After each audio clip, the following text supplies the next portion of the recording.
Now to an issue facing every American household. The Labor Department says inflation has hit a 31-year high. Prices rising at more than double the rate we've seen in recent decades. The president says it's a top priority to get it under control.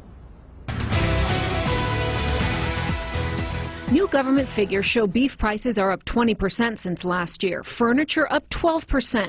New cars nearly 10%. The largest one-year increase since 1975.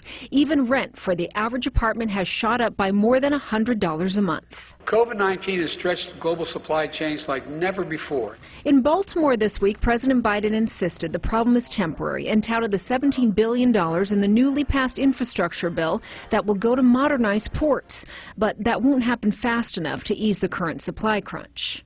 We got higher demand for goods at the same time we're facing disruptions in the supplies to make those goods. Prices typically rise about 2 to 3% a year, but since a year ago, they've shot up more than 6%. It's not just a U.S. problem. This is a global problem. Moody's chief economist says he thinks inflation should dissipate in 2022 if we keep the pandemic at bay. There's also a big ticket item that he recommends holding off on purchasing anytime soon.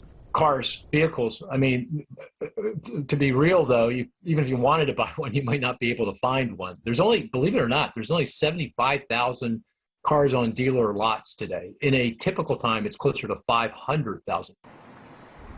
And we're told even if inflation starts to subside next year, it could take up to 2 years to iron out all the supply chain backups.